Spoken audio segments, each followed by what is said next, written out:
name is Christy and today we'll be setting up my 2022 bullet journal.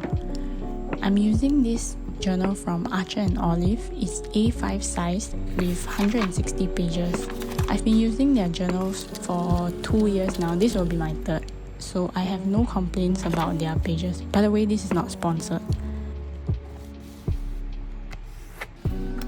The paper is quite thick and there's no ghosting or bleed through when I use them.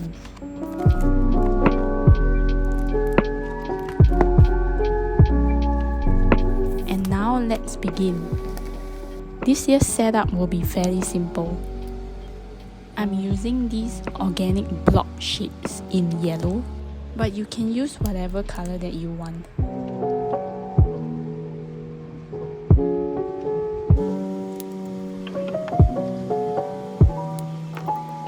Here I'm just writing my name and adding a few sparkles because you can never go wrong with sparkle doodles.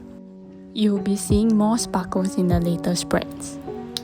Moving on to the cover page, we'll be using this sunset picnic sticker from my shop.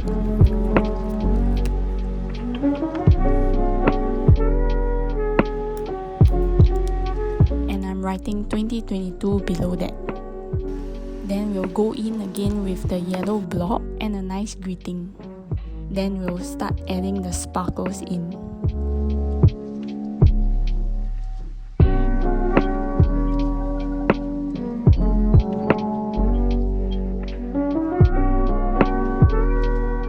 Next, we have the future log or yearly log. This is where we put events that happen in the later part of the year. Again, I'm using the yellow blocks for the monthly headers. Then I'm going in with this cream color to box up the days of the week. I'm using 2 pages for this future log with 6 months on each page. Under each calendar, there will be a small space for us to record the events. This is great for anniversaries or birthdays coming up. Here I'm writing the title.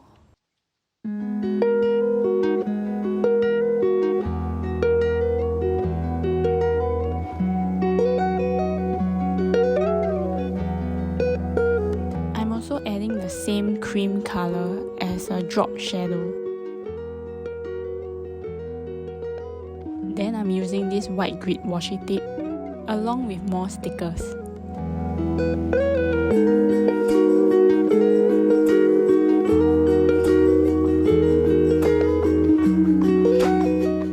Is how it looks like.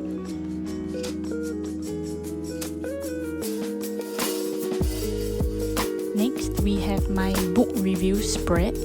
I started this spread in the later half of 2021, so I thought I'll bring this over to my 2022 journal as well.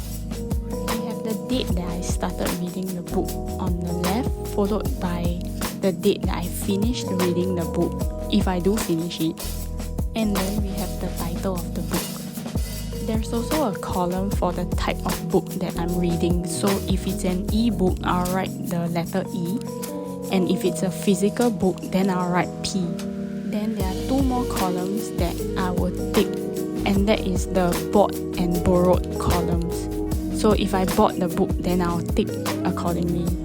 Last but not least, we have the rating. So I will rate every book out of 5.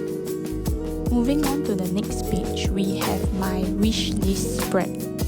I actually have this on my Google Sheets, so I thought I'll move this to my bullet journal instead. So for the columns, we have the date, followed by the item and the price. And there are 2 columns, bought and removed. So I will tick them according to what happens to the item, whether I decide to buy it or not, and then the date that I did buy the item. Followed by the last column, which is the remarks. That can include things like this was gifted to me, or this was bought on a 10% discount, or even the reason why I decided to remove it from my wish list. Okay, now we'll move on to my favorite must-have spread, and that is my movie review page. I've had this in my journals for the past few years, and I like looking back on the movies that I watched in the year. I also have one for the shows and series that I do watch. It's quite simple to set up. Oh, and I have a desk vacuum for all my eraser dust. How this spread works is I have the date followed by the title and a short review, and then the last column is the rating. If you don't watch as many movies or shows, you can narrow this down to half a page or one page. Here I'm adding a few more stickers to add some color to this spread.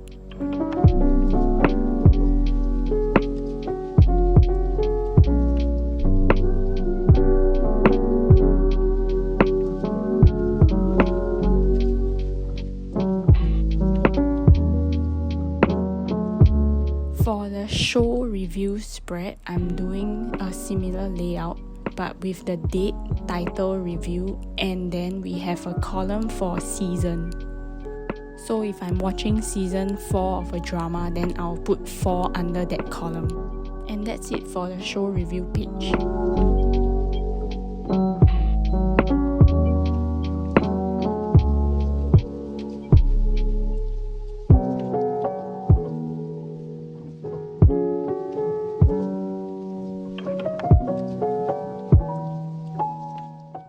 Using the same title style and the same few stickers to decorate this page. And this is how it looks like. Moving on to the second last page, this is another spread that I had in my previous journal as well. It's a yearly tracker for things like changing your toothbrush because it only happens every quarter.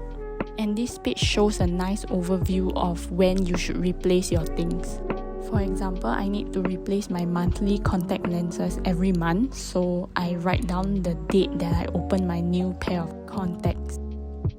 I'm also adding some sparkles to the icons that I'm drawing for this spread, and I'm drawing a line for every date that I'm planning to write in this tracker.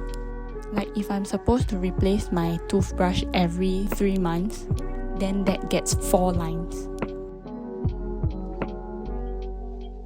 For the last spread, I'm trying something new. Hopefully it will work out. It's a fitness tracker. Every box in this grid represents a day in the year, and I'm going to track all the workouts that I do. I'm blocking out the days from some months that don't have 31 days. And at the bottom, I'm color coding the different types of workouts to track, such as strength and cardio. And I'm also tracking how long I exercise each day by writing a number from 1 to 5 that corresponds to the time spent exercising. So if I exercise for 10 to 15 minutes, I'll write 1 in the box.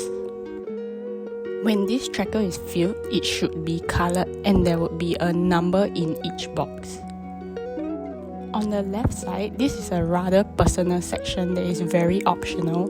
I'm using this to track my body composition, but you can feel free to leave this space empty or fill it with something else you want to track. I'm basically going to weigh myself in every month this year, and I'll write my results in the table. You can replace this space with a tally or tracker of the number of times you do a certain workout. Then I'm going in with more washi tape and stickers to decorate.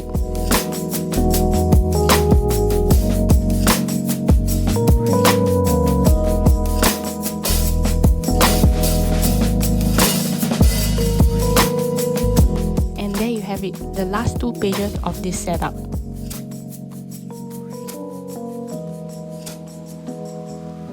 Thank you all for watching. This is my first time using Voiceovers, so I don't know. Let me know what you think. And I'll cut to the flip through now. See you!